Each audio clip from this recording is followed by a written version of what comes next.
Hi friends, నమస్తే. మన channel 138 ఈ పౌడర్ ఏందనుకుంటున్నారా? ఇది ఎన్నో ఆరోగ్యాలకు పనిచేస్తుంది. ఈ ఒక్క పౌడర్తో మనము ఎక్కువ బరువు ఉన్నా, మనకి గ్యాస్ ట్రబుల్ ఉన్నా, కాళ్ళ నొప్పులు కానీ, నడుముల నొప్పులు కానీ ఎన్నో ఆరోగ్యాలకు ఉపయోగపడుతుంది. ఇది ఒక్కటి చేసి పెట్టుకుంటే మనకు చాలా అవసరము. దీన్ని ఎలా తాగాలంటే, ఒక గ్లాసు వేడి నీళ్ళు తీసుకోవాలా, దాంట్లో సగం చెంచా ఇది కలుపుకొని తాగాల. మీకు టైము పొద్దున పరేగడుపున తాగొచ్చు. మీకు పొద్దున టైం దొరకకుంటే రాత్రి అన్నం తిన్న తర్వాత గంట తర్వాత తాగాలండి. మీరే చూస్తారు 1 నెల తర్వాత. ఇప్పుడు దాని ప్రాసెస్ ఏమో చూద్దాము. 100 గ్రాముల జీలకర్ర, 100 గ్రాముల సోపు, 100 గ్రాముల వాము, 50 గ్రాముల మెంతులు. మెంతులు చేదు ఉంటాయి కాబట్టి 50 గ్రాములు తీసుకోండి. ఇప్పుడు గ్యాస్ చాలు పెట్టి, గ్యాస్ మీద ఒక పెన్నం పెట్టి దాంట్లోన ఇప్పుడు జీలకర్ర పోసి వేయించుకుందాం. గ్యాస్ని లో ఫ్లేమ్ పెట్టి వేయించుకోవాలి. 2 నిమిషాలు వేయించుకుంటే బాగుంటుంది. ఎక్కువ కూడా వేయించొద్దు, మళ్ళీ నల్లగా అయిపోతుంది. టేస్ట్ అనేది బాగుండదు. ఇప్పుడు జీలకర్ర ఒకటొకటి సపరేట్గా వేయించుకుందాము. ఒకటొకటి అన్ని ఇలా సోపు అన్నీ ఇలా లో ఫ్లేమ్ మీదే, గ్యాస్ లో ఫ్లేమ్ పెట్టుకొని ఇలా అన్నీ చేసుకుందాం.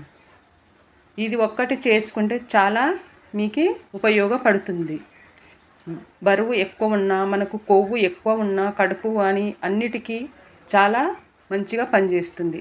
మేము వాడి మీకు ఈ వీడియో నేను రెడీ చేసి పెట్టినాను. మీరు కూడా ట్రై చేయండి ఒకసారి. ఇలా అన్నిటినీ వేయించుకోవాలి.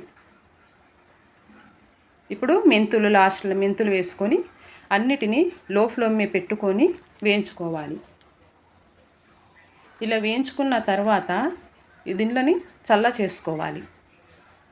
ఇవన్నిటిని చల్ల చేసుకోవాలి. చల్లగైన తర్వాత మిక్సర్ వాటి తీసుకొని అన్నిటినీ సపరేటు మనము మిక్సర్ పట్టుకోవాలి. మెత్తగా గ్రైండ్ చేసుకోవాలి. మెత్త పౌడర్ చేసుకోవాలి.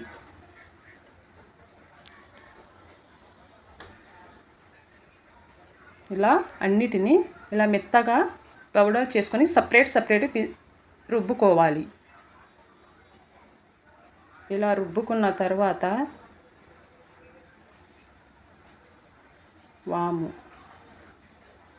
వామును కూడా ఇలా రుబ్బుకోండి.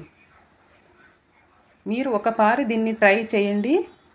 మీరే ఆశ్చర్యపోతారు. ఈ పౌడర్ వాడిన తర్వాత వారం రోజుల్లోనే మీకు రిజల్ట్స్ వస్తుంది. ఈ పౌడరు ఇలా చేసి పెట్టుకోండి. అంతా ఇలా ప్లేట్లో పోసిన తర్వాత అంతా కలుపుతూ చల్లగా అవుతుంది కదా, అప్పుడు ఒక డబ్బాలోన పోసి పెట్టుకోండి. నెల వరకు కూడా ఇది చాలా పనిచేస్తుంది. చల్ల చేసుకునండి.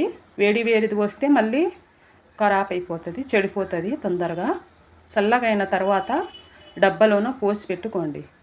ఈ వీడియో కానీ మీకు నచ్చినట్టయితే లైక్ చేయండి, మీ ఫ్రెండ్స్కి షేర్ చేయండి, మన ఛానల్కు సబ్స్క్రైబర్ చేయండి.